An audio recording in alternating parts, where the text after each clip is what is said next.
Welcome to Sleepy Crimes. I am Anna, your host. Tonight, we drift into the shadows of the Rendlesham Forest Incident. Our story begins in late December 1980 at the twin Air Force bases of Bentwaters and Woodbridge in Suffolk, England. The air is heavy with the scent of damp earth and the sharp, salt-tinged breeze blowing in from the North Sea. Here, in this corner of East Anglia, the landscape is a patchwork of dense pine plantations and rolling heathland, shrouded in a winter fog so thick it seems to swallow the very sound of one's breathing. In 1980, these bases were at the heart of the Cold War, home to the 81st Tactical Fighter Wing of the United States Air Force. It was a place of high tension and higher security, where the hum of powerful jet engines was the only constant companion to the men stationed there. The night of December 26 was particularly biting. A thin layer of frost had begun to crystallize on the needles of the Corsican pines that make up much of Rendlesham Forest. To the south, the base at Woodbridge sat in an uneasy silence, its perimeter lights casting long, flickering shadows against the edge of the woods. The personnel on duty were accustomed to the isolation, but tonight, the atmosphere felt different. There was a stillness that seemed unnatural, a lack of the usual nighttime rustle from the local wildlife. The wind, which often howled across the runways, had died down to a faint, rhythmic sigh. It was into this quiet, frozen world that the first signs of the unknown would manifest, forever changing the lives of those who walked the line between the base and the deep, dark timber that surrounded them. At approximately 3 a.m, a security patrol near the east gate of Royal Air Force Woodbridge noticed something that defied the standard operating procedures of the base. Airman First Class John Burroughs, a young man with sharp eyes and a steady temperament, was one of the first to look out past the chain-link fence and into the blackness of the forest. What he saw was not the familiar navigation, lights of an aircraft, or the steady glow of a distant farmhouse. Instead, he witnessed a series of brilliant, pulsating lights descending vertically into the trees. They were vibrant and alien to the surroundings, consisting of flashes of red, blue, and white that seemed to dance through the mist. The lights did not behave like any flare or conventional craft. They moved with a deliberate, haunting grace that demanded immediate attention. Burroughs was soon joined by Staff Sergeant Jim Peniston, a seasoned airman who understood the gravity of an unidentified intrusion into military airspace. Together, they peered into the gloom, trying to make sense of the spectacle. The lights appeared to be concentrated in a clearing roughly 1 mile beyond the base perimeter. The initial assumption was logical and terrifying. A civilian aircraft must have gone down in the woods. The thought of a crash ignited a sense of duty and urgency that momentarily pushed back the creeping cold of the night. With permission granted from the command post, the men prepared to leave the safety of the base behind. They were joined by Airman Edward Cabansag, forming a small team of 3 who would venture into the unknown to investigate the source of the mysterious glow. As they stepped through the gate, the forest seemed to close in around them. The ground beneath their boots was a carpet of decaying leaves and frozen moss, muffling their footsteps as they moved deeper into the shadows. The light from their flashlights struggled to penetrate the swirling fog, reflecting back in a blinding white glare that made every tree trunk look like a spectral figure. The air was so cold that each breath left their lungs in a visible cloud, quickly dissipating into the damp night. They moved with caution, their senses heightened by the primal fear of the dark and the professional discipline of their training. The further they went, the more the radio signals began to crackle and fade, leaving them in a growing pocket of technological silence that only added to the isolation. The path they took was narrow and winding, leading them toward the heart of the forest where the lights had been seen. As they drew closer, the sky above the canopy seemed to glow with an ethereal luminescence. It was no longer just flashes of color, but a steady, radiating presence that made the very air feel charged with static electricity. The men could feel a strange sensation on their skin, a prickling that some would later describe as the feeling of being watched by an unseen force. The woods were unnervingly quiet, with not even the snap of a twig to break the tension. They were entering a space where the rules of the everyday world no longer seemed to apply, guided only by the distant, beckoning glow of something that should not exist in the quietude of a winter night. In the distance, the flickering colors began to resolve into a more defined shape. The mist was swirling around a centralized source of energy, creating a halo of light that illuminated the undergrowth in sickly shades of violet and crimson. The air began to vibrate with a low-frequency hum, a sound felt more in the chest than heard in the ears. Despite the biting cold, a strange warmth seemed to emanate from the direction of the clearing. The three airmen moved forward, their breath hitching as they reached the edge of a small break in the trees. There, sitting silently upon the forest floor, was a sight that would haunt the history of the East Coast for decades to come.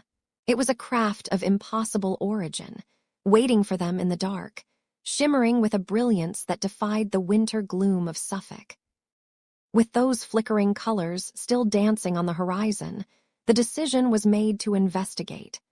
The heavy, metallic clang of the east gate echoed through the stillness of the early morning. It was a sound that marked the boundary between the orderly world of the military base and the wild expanse of Rendlesham Forest. Staff Sergeant Jim Penniston, alongside Airman John Burroughs and Airman Edward Cabansag, stood as the latch clicked shut behind them. It was approximately 3 a.m. on December 26, 1980. The air was biting, a Suffolk winter chill that seeped through their flight suits. Permission had been granted by Lieutenant Fred Buren after reports of lights descending into the trees. The initial thought was mundane. A civilian aircraft might have gone down beyond the perimeter fence. There was no supernatural dread, only professional urgency. As they moved away from the base lights, the darkness of the forest swallowed them. The woods were a dense tapestry of Corsican pines, their needles forming a thick, springy carpet that muffled the sound of their heavy boots. Every few steps, a dry twig would snap with a sharp crack, a sound that felt unnaturally loud in the profound silence. The trees here were young, standing roughly shoulder-high, allowing the men to see the dark sky above, yet thick enough to create a maze of shadows. Their flashlights were their only companions, twin beams of cold white light slicing through the misty air, catching the glint of frost on the bark and the swirl of their own breath. The world felt smaller here, reduced to the circle of light at their feet and the looming, dark shapes of the pines ahead. Staff Sergeant Penniston took the lead, eyes scanning the horizon for the source of the glow. Beside him, Burroughs moved with focused energy, while Cabansag followed at a steady pace. They were men trained for protocol, yet the forest felt different tonight.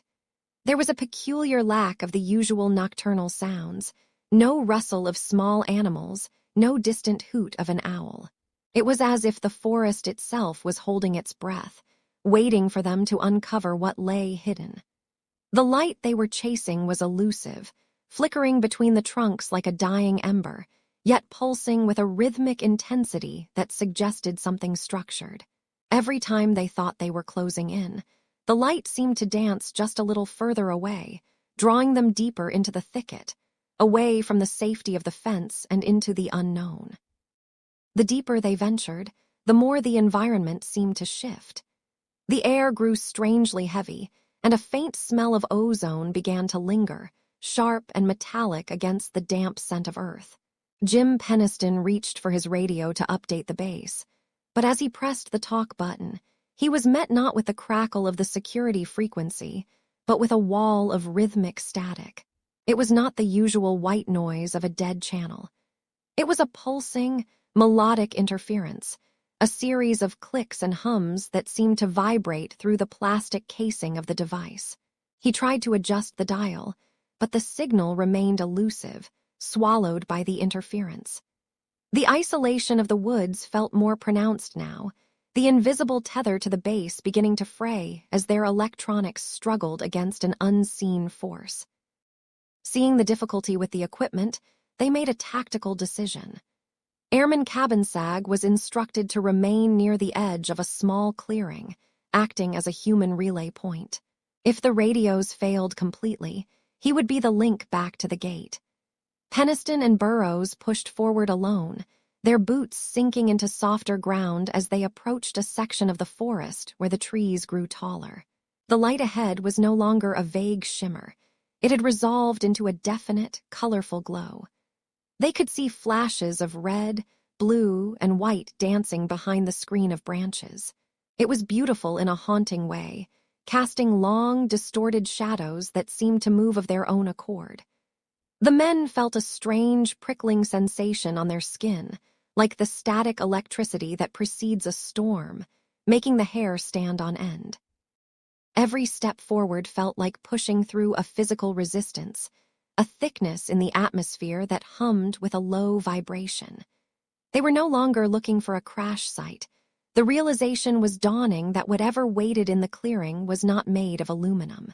The radio static on Jim's belt had become a steady, thrumming heartbeat, matching the pulse of the lights that were now visible through the final line of trees. The cold of the night seemed to retreat, replaced by a localized warmth that radiated from the center of the glow. They reached the edge of a small clearing, their flashlights paling in comparison to the vibrant brilliance ahead. The investigation had moved into a realm where the rules of the 1980 world no longer seemed to apply. As they pushed through the final screen of thicket, the density of the woods suddenly gave way to a small, circular clearing. Here, the air was different. It was warmer, stripped of the biting December wind that had been nipping at their faces just moments before. In the center of this natural stage, bathed in a soft, yellow haze, sat the impossible. It was not a downed aircraft. There were no jagged edges of torn aluminum, no smell of jet fuel, and no smoldering wreckage. Instead, there was a shape, sharp, deliberate, and utterly alien to the wild Suffolk landscape. It was a triangular craft, roughly 9 feet in length and 6.5 feet in height, resting silently on 3 dark, spindly legs that seemed to barely press into the forest floor. The forest around it had gone deathly quiet, as if the very trees were holding their breath, watching the 2 men approach the center of the dark circle. The object did not look like it had been built by human hands. There were no rivets, no seams, and no visible joints where one panel met another. It appeared as a single, solid piece of geometry, its edges so precise they seemed to cut through the dim light of the clearing. It sat perfectly still, yet it felt alive with a contained, vibrating energy. Peniston and Burrows moved closer, their boots crunching on the pine needles, a sound that felt deafening in the vacuum of the clearing. The craft was enveloped in a strange radiance, a light that did not seem to cast shadows the way a lantern would, but instead emanated from the material itself. It was a dark, obsidian-colored surface, yet it pulsed with faint, internal glows of blue and red, shifting like the embers of a fire that refused to go out. As they stood just feet away, the heat radiating from the craft became unmistakable. It was a dry, comforting warmth, completely out of place in the freezing early morning of 1980. It felt as though they were standing near a large radiator, a sensation that prickled against their skin through their heavy flight suits. Peniston noticed that the air around the triangular craft seemed to shimmer, much like the heat haze rising off a desert road in midsummer. This distortion made the triangular edges appear to ripple if you looked at them for too long, creating a dizzying, dreamlike effect. The 2 men stood in a trance, their flashlights forgotten in their hands, their eyes locked on the smooth, glassy texture of the object. It was beautiful, in a terrifying and clinical way, stripped of all the familiar imperfections of earthly technology. Peniston, driven by a mixture of duty and a deep, instinctual curiosity, moved within arm's reach. He leaned in, his eyes scanning the pitch-black surface for any clue of its origin. That was when he saw them. Etched into the side of the craft were several symbols, arranged in a horizontal line that stretched across the center of the triangular body. These markings were about 3 inches high and occupied a space about 2 feet long. They were not letters from any alphabet he recognized. They looked like ancient hieroglyphics, sharp and intricate, carved with a precision that suggested they were more than just decoration. There was a central triangle, flanked by circles and lines that seemed to flow into one another. They weren't painted on the surface. They were cut into it, like a diamond might score a sheet of glass, leaving a texture that felt entirely distinct from the rest of the craft. The symbols seemed to possess a subtle, inner light. They did not flare or flash, but they held a steady, cool glow that made them stand out against the dark, metallic hide of the machine. Peniston felt a strange pull toward them, a feeling that surpassed simple interest. It was as if the markings were calling to be acknowledged, an invitation into a logic that defied everything he had been taught about the world. He reached out a gloved hand, then hesitated, his fingers hovering just inches from the markings. The air between his hand and the craft felt thick, charged with static electricity that made the fine hairs on his arms stand on end. He could feel the vibration of the craft humming through the soles of his boots now, a low-frequency thrum that resonated in his chest, rhythmic and patient. Finally, he made contact. When his fingertips brushed against the smooth, black glass of the symbols, he expected the cold bite of metal, but instead, he felt a sudden, sharp jolt. It wasn't a painful shock, but a rush of sensation that surged through his arm and into his mind. In that moment of physical contact, the world around him seemed to dissolve. The forest, the cold, and even Burroughs standing beside him faded into a background of pure, white noise. He described the feeling later as a download, a flood of information that poured into his consciousness faster than he could process. It was a stream of ones and zeros, a binary heartbeat that echoed the humming of the craft itself. He was no longer just a soldier investigating a light in the woods. He had become a witness to a reality far beyond the borders of Suffolk, an encounter that would remain etched into his memory as clearly as the symbols were etched into that triangular hull. Morning light broke over the Suffolk horizon like a slow, gray wave, hesitant to pull back the heavy veil of the night. It was the 26th of December, 1980. The deep, heavy silence of Rendlesham Forest was no longer broken by the hum of the unknown or the frantic crackle of radio static, but by the rhythmic, sharp crunch of military boots on frost-hardened earth. As the sun began to filter through the canopy, the ethereal glow of the night before had vanished, replaced by the cold reality of a winter dawn. Sergeant Jim Peniston and a small team of personnel returned to the edge of the woods, their breaths blooming in the air like pale ghosts. The adrenaline that had fueled their midnight chase had cooled into a heavy, leaden exhaustion, yet their eyes were wide and alert, scanning the floor for any proof of the impossible thing they had touched. They found the spot with startling ease, led back by the broken branches and the trampled undergrowth of their own pursuit. It was a small, unassuming clearing, tucked away from the main tracks, but the ground spoke of a violent, heavy presence that had occupied the space only hours before. There, in the center of the opening, were 3 distinct indentations. They were not the chaotic ruts of a vehicle or the shallow scrapes of a forest animal. Instead, they were 3 perfect, triangular depressions pressed deep into the frozen soil. Peniston knelt beside one, his gloved hand hovering over the jagged edge. Each hole was approximately 7 inches deep and nearly 2 feet across at its widest point. They formed an almost perfect equilateral triangle, spaced about 10 feet apart from one another. The soil inside the depressions was compacted, crushed with such immense pressure that the frozen crust of the earth had been pulverized into a fine, gray powder.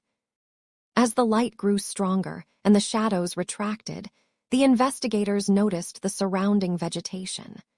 The pine trees that ringed the clearing bore the marks of an intense, localized heat. These were not the charred remains of a forest fire, which would have climbed the trunks and blackened the high canopy. Instead, the damage was strangely specific and horizontal. The branches facing the center of the clearing were scorched, their needles brittle and brown, as if they had been blasted by a silent, invisible furnace. The bark on the inner side of the trunks was blistered and weeping fresh resin, yet the outer sides of the very same trees remained untouched, cold and damp with the morning mist. It was as if a sphere of energy had expanded from the center, searing everything within its immediate radius and then vanishing into the thin winter air. One particular pine had its top snapped off, the wood splintered and white against the dark bark. Around 10:30 that morning, the local authorities were summoned to witness the physical residue of the encounter. 2 officers from the Suffolk Constabulary arrived, their navy blue uniforms a stark contrast to the olive drabs of the airmen. They walked through the brush with a sense of practiced skepticism, their boots heavy on the pine needles. They looked down at the triangular marks and frowned, their breaths puffing in steady, calm rhythms. To the local police, these were strange anomalies in a quiet county, perhaps the work of local animals or some classified military exercise they were not permitted to understand. They took notes in their small ledgers, the scratching of pens against paper echoing softly in the stillness. They recorded the measurements provided by the airmen and noted the lack of any tracks leading into or out of the clearing. No tire marks, no dragging ruts, and no footprints other than those made by the security patrol. The air in the clearing still felt thin and metallic, a lingering sensation that made the skin on the back of the neck prickle even in the warmth of the rising sun. Some of the men reported a strange, static charge in the air, a hum that resided more in the teeth than in the ears. They moved with a quiet reverence now, careful not to disturb the patterns in the dirt. One of the officers reached out to touch a scorched branch, and the needles simply crumbled into ash at his slightest movement. The contrast between the vibrant, living green of the forest and this small patch of dead, heat-blasted earth was jarring. It was a scar on the landscape, a physical memory of an event that defied the quiet, rural logic of East Anglia. The morning fog began to roll in from the coast, thick and white, swirling around the trunks of the pines and blurring the edges of the clearing. By the time the sun reached its zenith, casting short, sharp shadows across the depressions, the initial survey was complete. The 3 indentations remained as silent witnesses, cold and unmoving in the dirt. To the skeptical eye, they were merely holes, but to those who had stood in the clearing the night before, they were the footprints of the impossible. The scorched trees stood as black skeletons against the winter sky, their withered needles a testament to a heat that should not have been there. As the personnel began to pack their equipment and retreat back toward the security of the base, the clearing was left once again to the wind and the trees. But the silence of the forest was no longer the same. The earth held a secret now, etched into the soil and burned into the bark. A story written in 3 points of pressure that would haunt the memory of every man present. The sun dipped below the jagged line of the pines, dragging a heavy, violet twilight across the Suffolk countryside. It was the evening of December 27th, 1980, and a peculiar stillness had settled over the twin bases of Bentwaters and Woodbridge. The initial shock of the previous night's events had, for some, begun to settle into a restless skepticism. But for many others, the forest now felt like a living, breathing weight at the edge of their vision. Throughout the day, the 3 indentations found in the frozen earth had been the silent center of a growing storm. While some officers laughed off the reports of a metallic craft as the result of too much holiday cheer or the flickering beams of the Orford Ness lighthouse, the men who had stood in that clearing knew the difference between a distant beacon and the presence of something truly anomalous. In the barracks and mess halls, The atmosphere was thick with a strange, contradictory energy. The clatter of plastic trays and the low hum of industrial fans couldn't quite drown out the hushed conversations. There were jokes, of course, cracks about little green men and late-night abductions, but they were delivered with a sharpness that betrayed a deeper unease. The soldiers of the 81st Tactical Fighter Wing were trained to handle the concrete threats of the Cold War, to monitor radar screens for Soviet bombers and maintain the readiness of their aircraft. They were not trained for the intangible. As the light faded to a deep, bruised indigo, those on duty at the perimeter gates found themselves glancing more frequently toward the tree line, where the shadows of the Rendlesham pines seemed to stretch and intertwine like reaching fingers. At the Officers' Club, an annual Christmas awards ceremony was underway. It was meant to be a moment of respite, a formal evening of dress uniforms, polished brass, and the warm glow of holiday celebrations. Lieutenant Colonel Charles Halt, the deputy base commander, sat among his peers, his mind likely occupied by the administrative burdens of running a high-security installation. He was a pragmatic man, a career officer with a reputation for being grounded and no-nonsense. To him, the stories circulating about the forest were a distraction, a nuisance that needed to be managed so the base could return to its primary mission. He had heard the reports from the first night, but he remained unconvinced, viewing the situation as a series of misidentifications that had been blown out of proportion by the isolation of the Suffolk coast. However, the peace of the dinner was abruptly shattered. Lieutenant Bruce England, the on-call disaster preparedness officer, entered the room with a look that immediately cut through the festive mood. He approached Halt, leaning in to deliver a message that would change the course of the night. The words were simple, yet they carried a terrifying weight. It is back. The reports were filtering in again from various points across the base.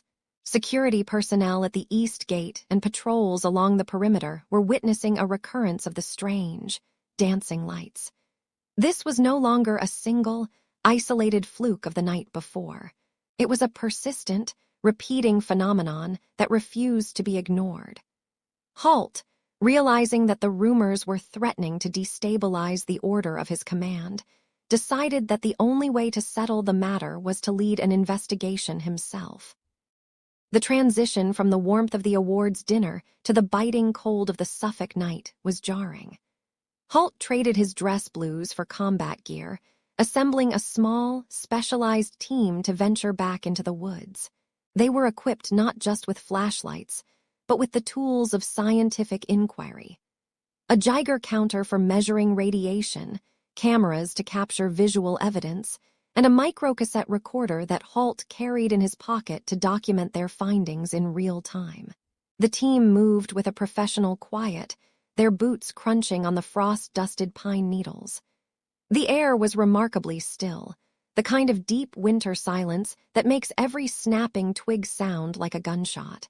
As they approached the edge of the forest, the orange glow of the base lights faded behind them, replaced by the absolute, velvet blackness of the ancient woods. The unease that had been whispering through the barracks earlier that evening now felt magnified in the presence of the commanding officer. The team followed the path toward the clearing where the indentations had been discovered earlier that day. Every few paces, the Geiger counter would emit a rhythmic, lonely click, its needle twitching as it picked up levels of radiation that were consistently higher than the surrounding background. It was 8 to 10 times the normal amount, a silent confirmation that something physical and powerful had indeed rested upon this ground. The texture of the environment felt altered. The very trees seemed to lean inward, their bark rough and cold beneath the beams of the flashlights. The men spoke in low tones, their breath blooming in the air like ghostly shapes, as they realized they were no longer just looking for a light in the sky. They were walking into the sight of a profound mystery. The tension continued to mount as they moved deeper into the shadows. Halt, still maintaining his skeptical composure, began to record his observations into the handheld device. His voice, preserved on tape, would later become one of the most famous pieces of evidence in the history of aerial phenomena. But at this moment, it was simply the voice of a man trying to make sense of the nonsensical. He noted the broken branches and the marks on the trunks of the pines, evidence of a physical passage through the dense canopy. As they worked, the reports from other gates continued to crackle over the radio, more sightings, more movement. The forest was no longer a silent backdrop. It had become a stage. The second night of shadows had begun in earnest, and the skeptical commander was about to be confronted with a reality that defied every regulation and every standard of the world he knew. The evening of the 27th of December, 1980, was supposed to be a quiet one for Lieutenant Colonel Charles Halt. As the deputy base commander of the twin installations at Bentwaters and Woodbridge, he was attending a festive holiday dinner at the Officers' Club, surrounded by the warmth of good company and the familiar comforts of military tradition. But the peace was shattered when Lieutenant Bruce England arrived, looking visibly shaken. He carried word that the strange lights from 2 nights prior had returned to the forest. For Halt, a career officer with a reputation for being a pragmatic, no-nonsense skeptic, the rumors circulating the base were becoming a distraction that needed to be addressed. He decided then and there to lead a small team into the woods himself. His goal was simple and resolute. He intended to find the source of these sightings and provide a logical, earthly explanation that would finally put the men's anxieties to rest. He did not expect to find anything that defied the laws of physics, only a mundane reason for the localized hysteria that had taken root in the shadows of the pines. Halt prepared his kit with the efficiency of a man who dealt in facts. He grabbed a small, silver Lanier microcassette recorder, a handheld device typically used for dictating boring administrative memos. Tonight, however, it would serve as his objective witness, capturing his real-time observations as they occurred. He assembled a small, specialized team, including Sergeant Monroe Nevels, who was equipped with a Geiger counter to check for radiation, and Sergeant Bobby Ball. They also brought along a high-tech night vision device known as a starscope, which could amplify the faint light of the moon and stars by 1,000 times. To illuminate their path, they ordered the deployment of heavy portable floodlights called lightals. These were powerful machines designed to turn night into day. But as they approached the tree line of Rendlesham Forest, a strange technical malaise began to set in. The lightals, despite being in perfect working order earlier, refused to function. One after another, the engines sputtered and died, leaving the men standing in a sudden, heavy darkness that felt almost intentional. Undeterred, Halt clicked on his recorder and led his team into the thicket, their flashlights cutting narrow, flickering beams through the cold, misty air. As they moved deeper into the woods, the environment seemed to shift. The air grew bitingly cold, even for a Suffolk December, and a deathly calm settled over the landscape. Halt noted into his recorder that they hadn't seen a single night bird or heard the usual rustle of small animals in the undergrowth. It was as if the forest was holding its breath. Their boots crunched against the frozen needles and brittle twigs, a rhythmic sound that echoed with an unnatural sharpness in the silence. The smell of damp earth and pine resin was thick, occasionally punctuated by the metallic scent of their equipment. They navigated toward the site where the craft had supposedly landed 2 nights earlier. When they arrived at the clearing, the beam of Halt's flashlight fell upon 3 distinct impressions in the soft ground. They were spaced precisely, forming an equilateral triangle. Halt knelt down, his fingers brushing the soil, noting that the marks were deep and had a scorched quality to them.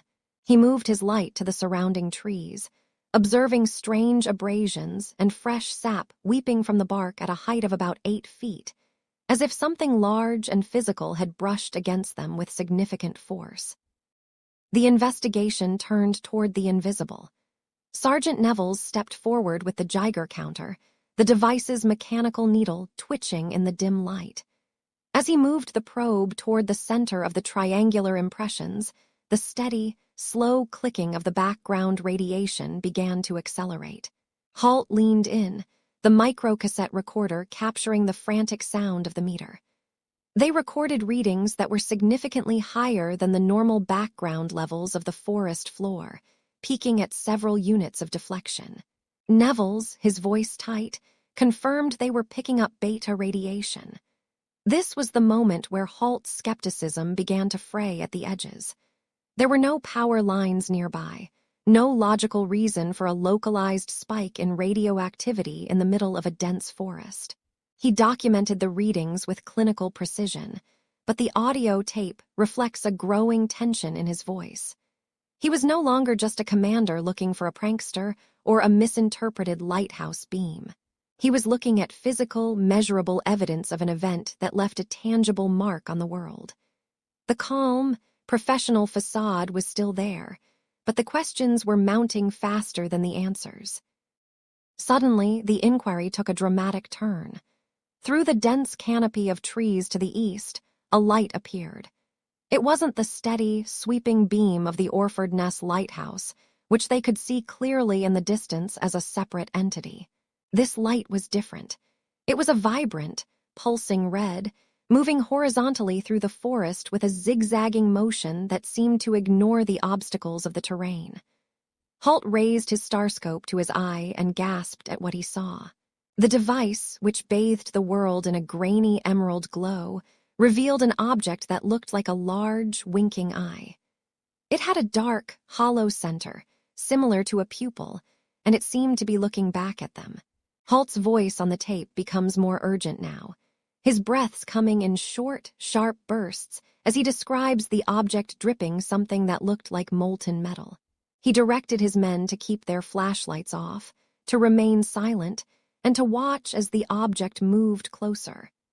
The air seemed to hum with a subtle energy, a vibration that felt like it was pressing against their very skin. This wasn't a trick of the light or a star distorted by the atmosphere. It was something solid, something intelligently controlled, and it was navigating the ancient woods with a terrifying grace. The object then did something that defied all remaining logic. As they watched, the red, pulsing orb began to break apart. It didn't simply fade. It shattered into 5 separate white objects that shot away into the sky at incredible speeds, moving in sharp, angular directions that no aircraft of that era could possibly replicate. Halt stood in the clearing, the silver recorder still clutched in his hand, capturing the stunned silence of his team. One of the men whispered a question that no one could answer. The deputy commander, the man who had entered the forest to debunk a myth, was now a witness to the impossible. The tape continues to run, capturing the sound of the wind picking up, a low moan through the trees that felt like a final warning. He realized that the report he would have to write would not be the simple dismissal he had envisioned.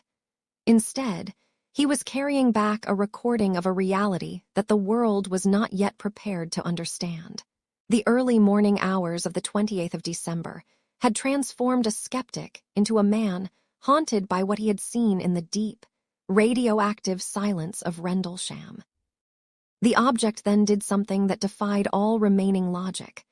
As they watched, the red, pulsing orb began to break apart. It didn't simply fade. It shattered into 5 distinct fragments of white light, drifting away like the embers of a dying firework before vanishing into the thick canopy of the forest. Silence followed, heavy and suffocating. The airmen stood frozen in the winter chill of 1980, their breath blooming in white clouds before their eyes. The woods of Suffolk had always been quiet at this hour, but now the stillness felt artificial, as if the very environment were holding its breath after witnessing the impossible. Lieutenant Colonel Charles Halt stood with his team, his hand gripping the small microcassette recorder that had been capturing his every observation. The visual spectacle had passed for the moment, but the physical reality of the sight remained. There was a sense that something had been left behind, an invisible footprint that demanded a different kind of witness. They turned their attention back to the earth, toward the 3 triangular indentations they had found earlier in the clearing. Among the tools they carried into the dark was the ANPDR-27, a standard military-issue Geiger counter. In the dim glow of their flashlights, the device looked unassuming, a rugged, olive-drab box with a handheld probe and a small, glass-covered dial. Sergeant Monroe, Nevels held the probe with a steady hand, his fingers numb from the biting cold. To anyone else, the machine was merely a piece of Cold War technology designed to detect the unseen. But in this forest, it became the only bridge between the spectral lights in the sky and the solid ground beneath their boots. They needed to know if the object that had descended into the trees had left a signature beyond the physical depressions in the soil. The forest floor was a carpet of frozen pine needles and damp earth, hiding its secrets well. As Nevels switched the device on, the faint electronic hum of the internal components was the only sound for a few heartbeats. Then, the first few clicks began, slow, rhythmic, and lonely. This was the background radiation of the world, the natural whisper of the earth that exists everywhere, usually ignored and forgotten. The team began to walk, moving slowly away from the center of the clearing to establish a baseline. The Geiger counter spoke in a sparse, erratic language. Click, a long pause, click. These were the normal readings of a quiet forest, measuring roughly 0.03 to 0.04 milliroentgens per hour. It was the sound of safety. As they moved further into the trees, away from the suspected landing site, the frequency remained steady, a reassuring confirmation of the natural order. But as they turned and began to approach the 3 distinct holes in the ground again, the character of the sound began to change. The pauses between the clicks grew shorter.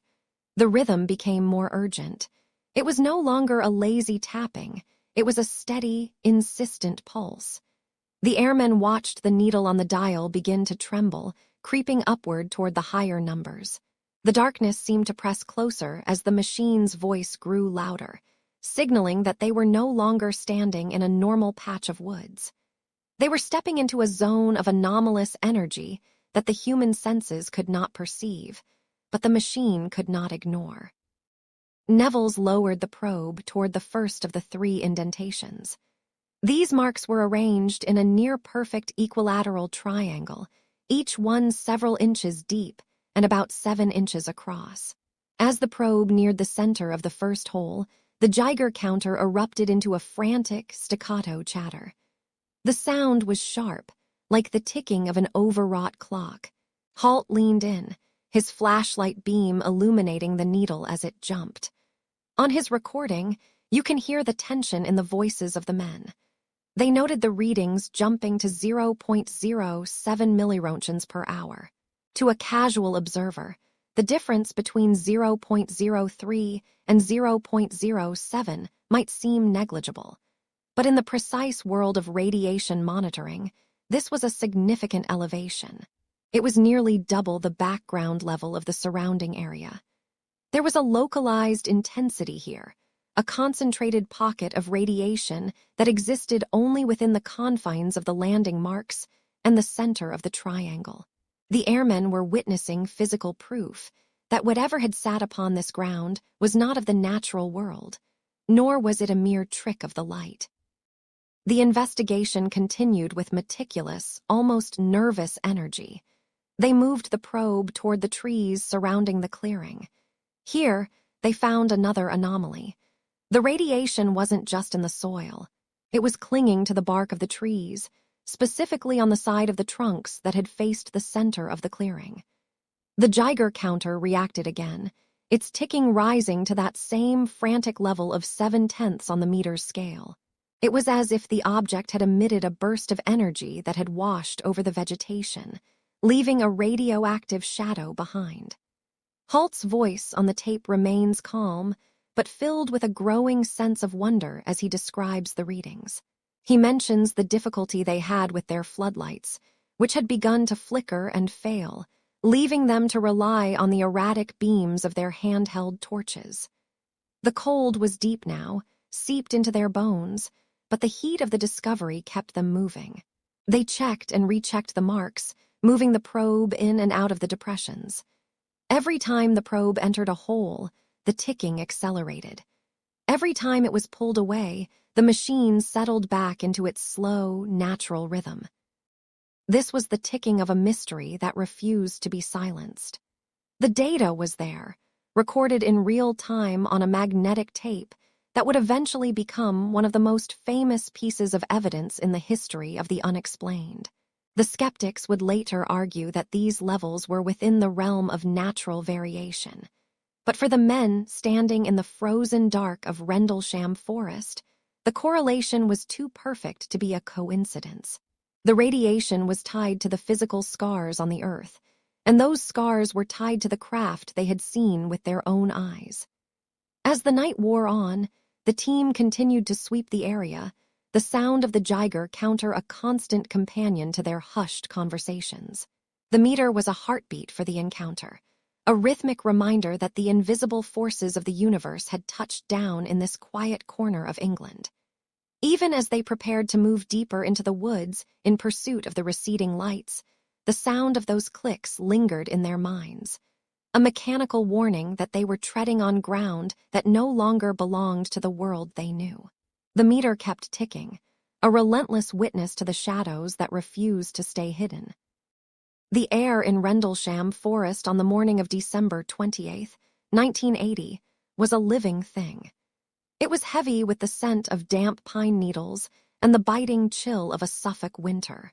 We find ourselves moving away from the strange indentations in the earth, leaving behind the clearing where the physical traces of the unknown were first documented. The team, led by Lieutenant Colonel Charles Halt, begins to push deeper into the thicket, their boots crunching softly against the frozen forest floor.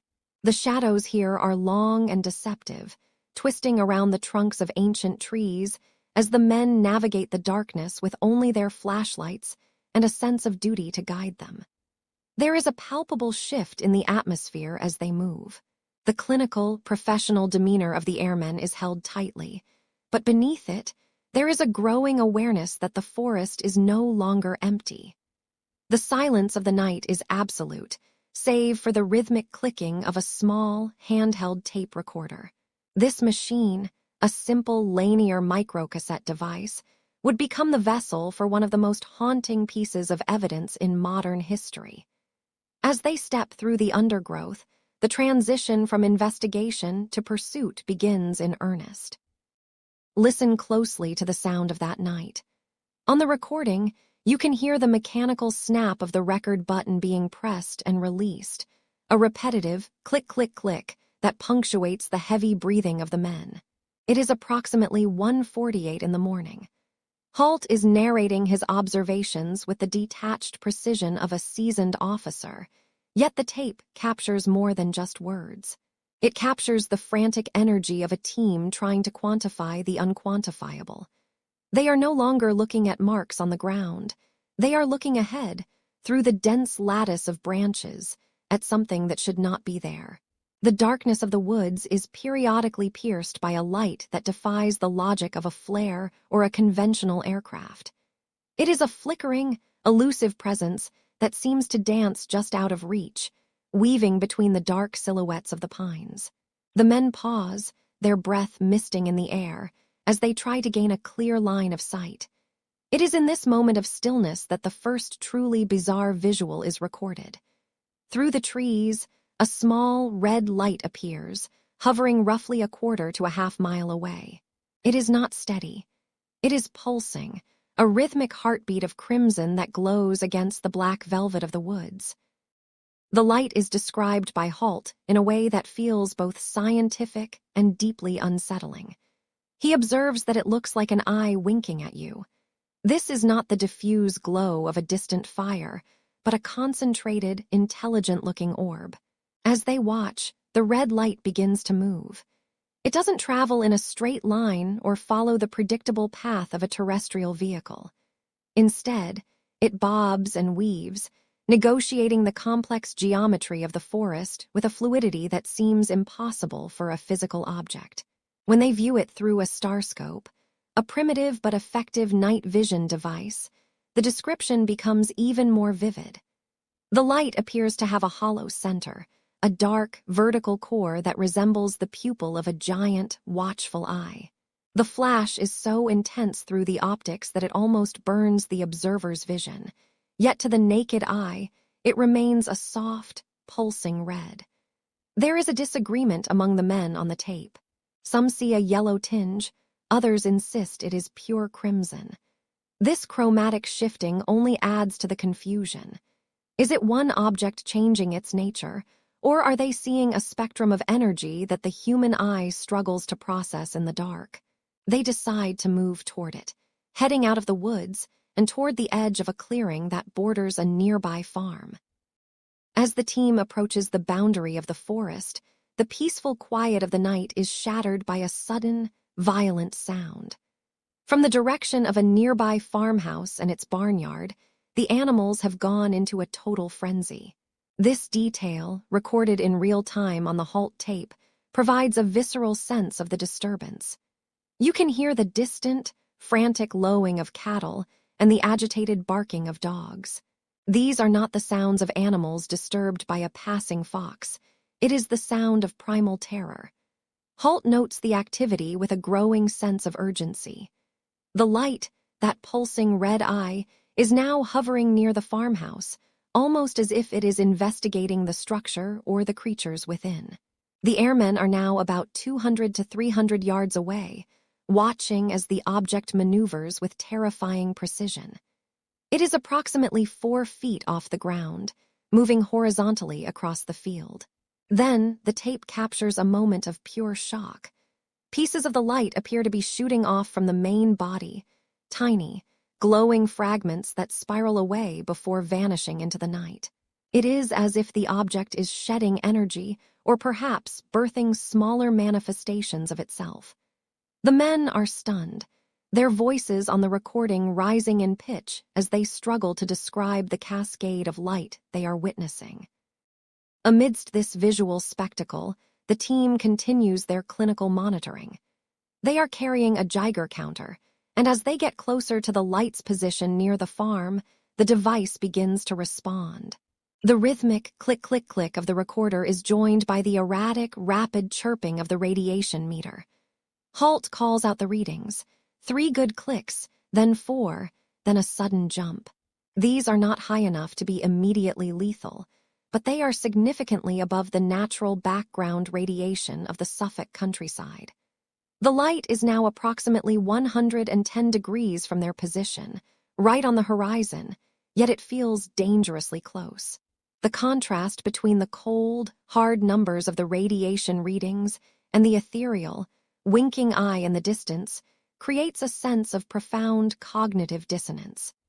The men are trained to trust their instruments, yet their eyes are telling them a story that belongs in a dream.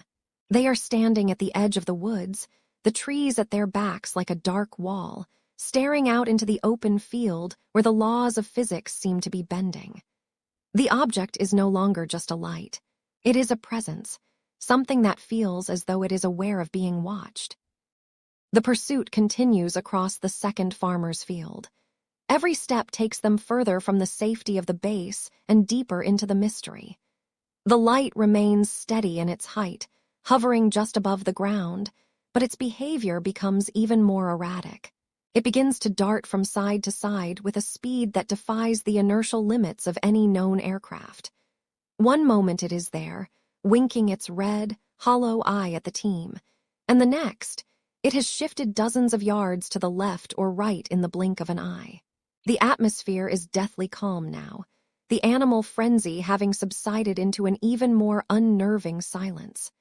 The only sound is the heavy footfalls of the airmen and the occasional sneeze or cough caught on the tape. They are roughly 150 to 200 yards from the site now, and the light is growing brighter. It seems to be coming toward them. Halt's voice on the tape reflects this realization. He states firmly that it is definitely coming this way.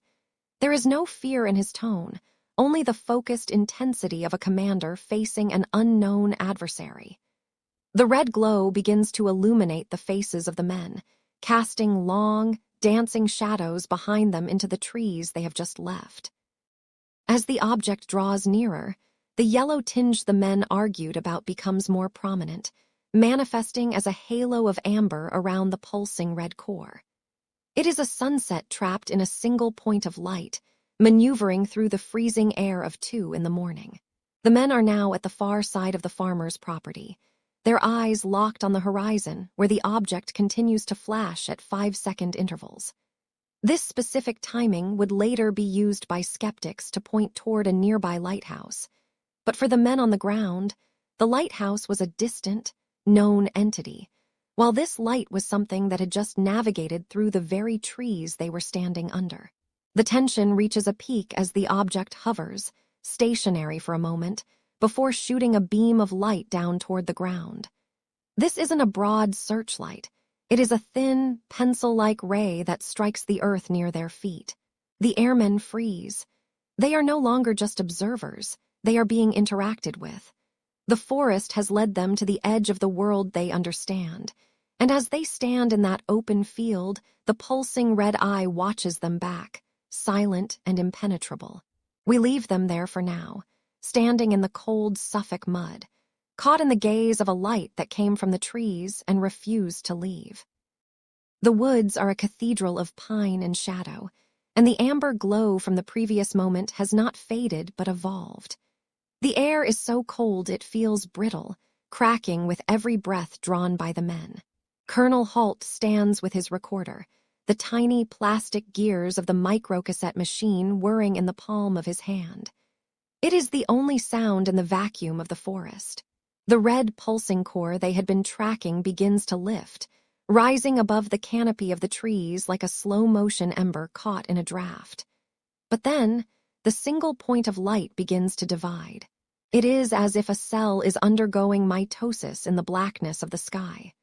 1 becomes 2, then 3, and finally 5 distinct white lights, sharp and brilliant, piercing the velvet ceiling of the night.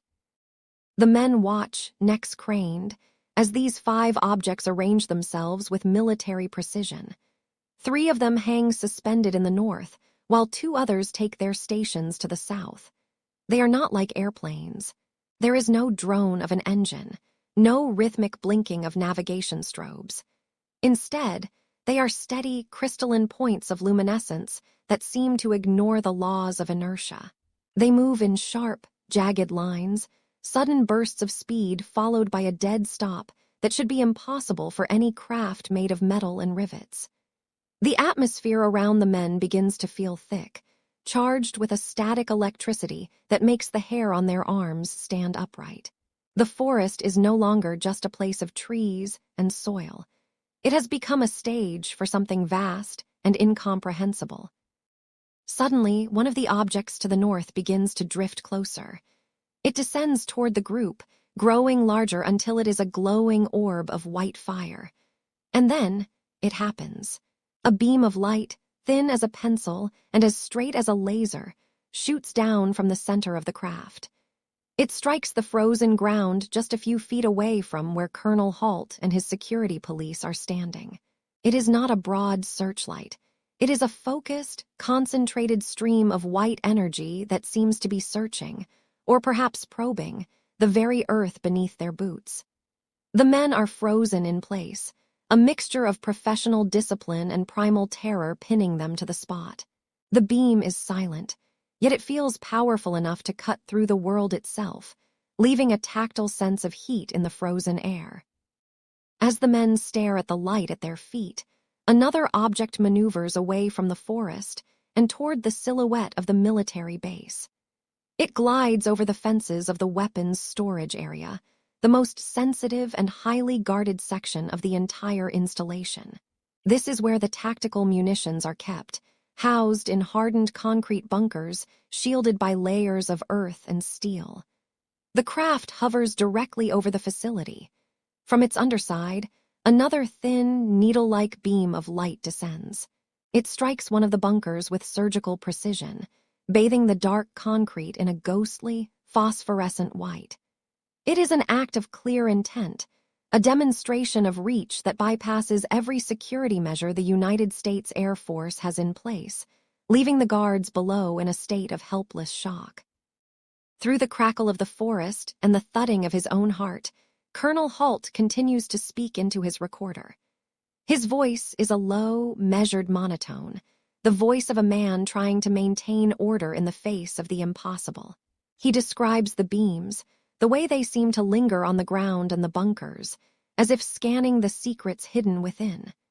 The air smells of ozone, that sharp, metallic scent that follows a lightning strike. The silence of the forest has returned, but it is a heavy, expectant silence. The animals on the nearby farms have long since fallen quiet, as if even the creatures of the woods understand that the hierarchy of the world has shifted. The men are witnesses to a power that does not belong to any nation on Earth, a power that treats their most dangerous weapons as mere points of curiosity. The climax reaches its peak as the beams are suddenly retracted, vanishing back into the bellies of the crafts as if they were never there.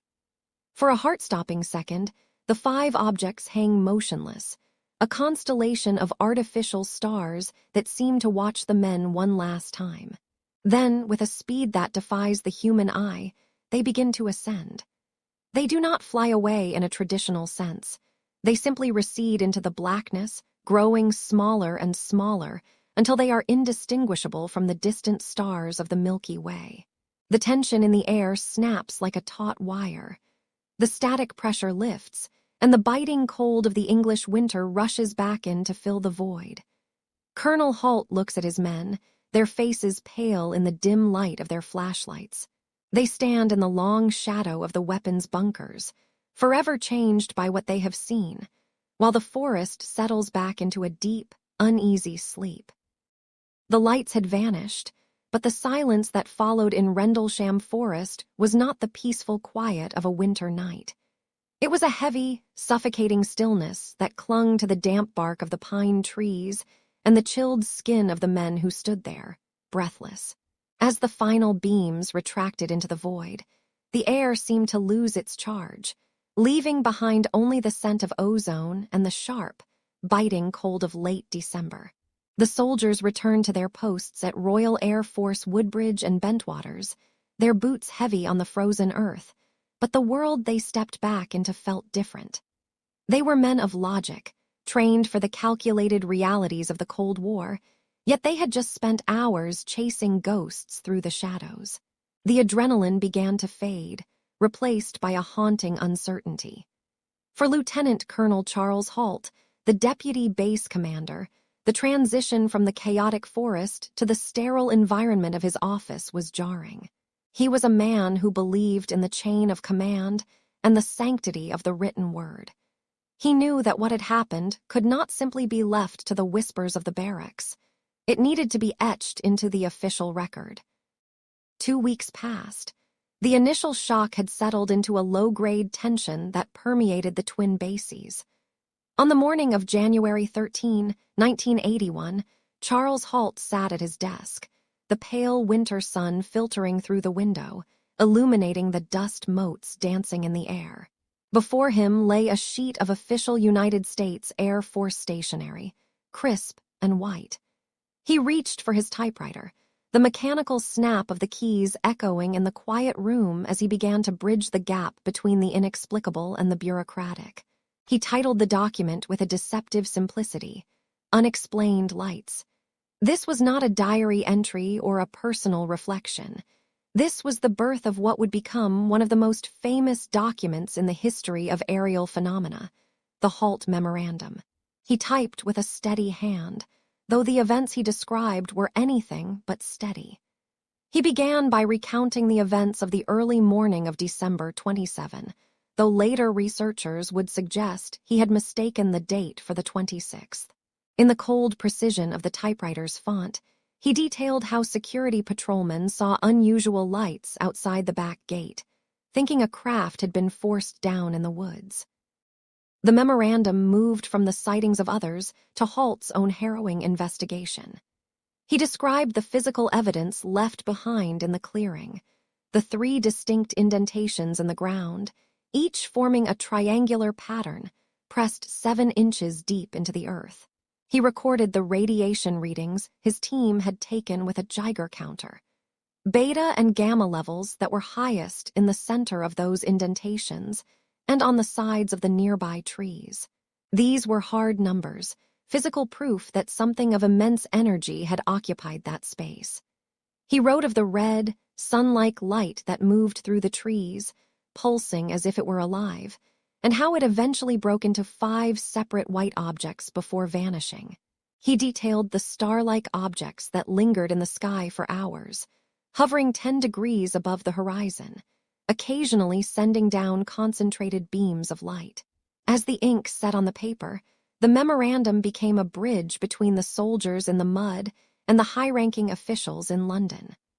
Halt was not asking for a ghost story to be believed. He was presenting a technical report on a potential security breach at a base housing a significant nuclear arsenal. The document was dispatched to the British Ministry of Defence via the Royal Air Force Liaison Officer, Squadron Leader Donald Morland.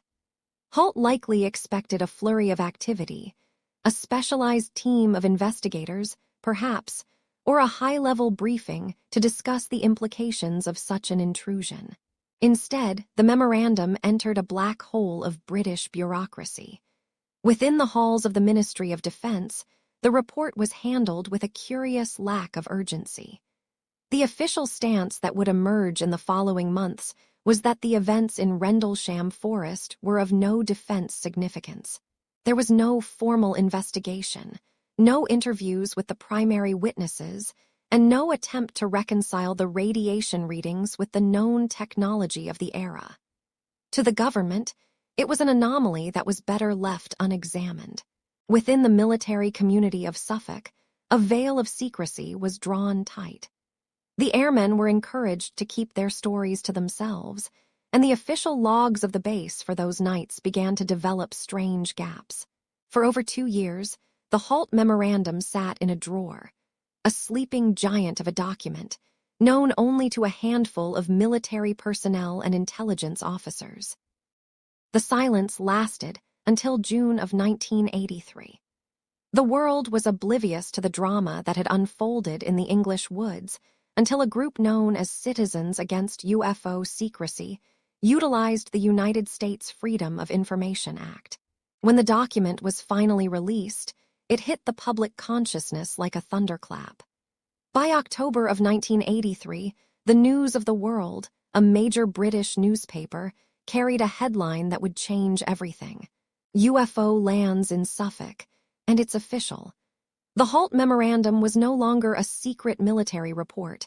It was a public confession.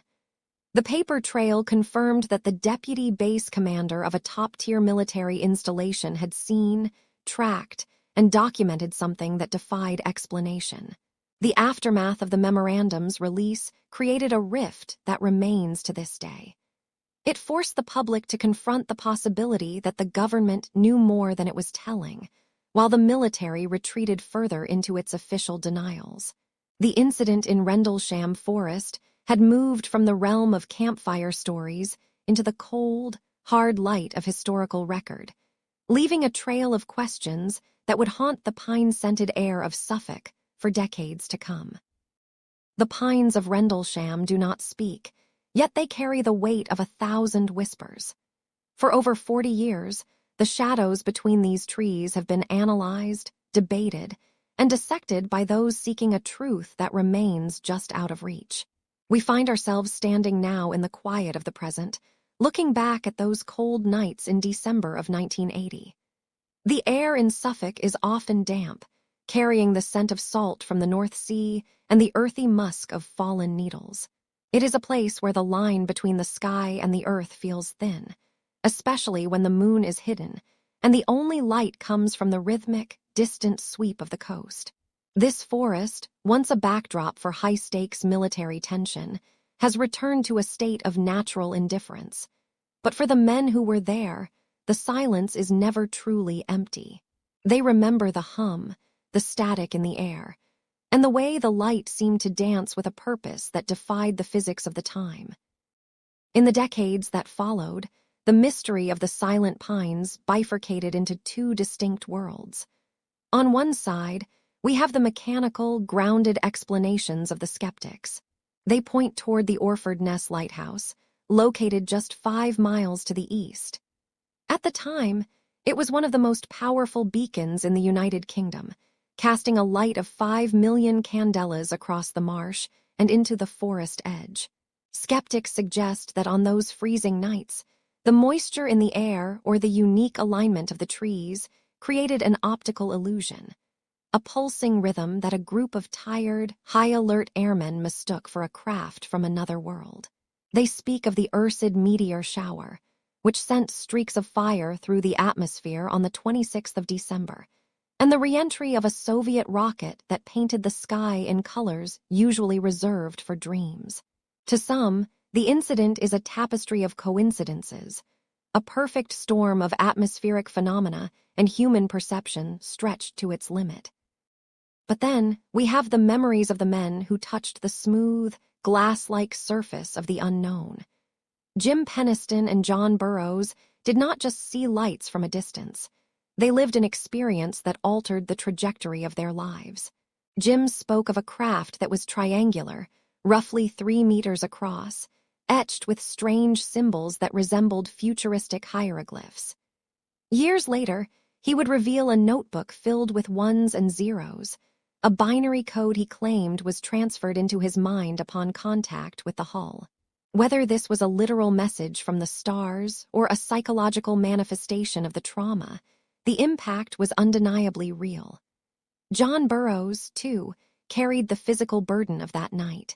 He would spend years fighting for his medical records, eventually becoming the first person to receive a settlement from the Veterans Association for injuries sustained during a documented unidentified aerial phenomenon encounter.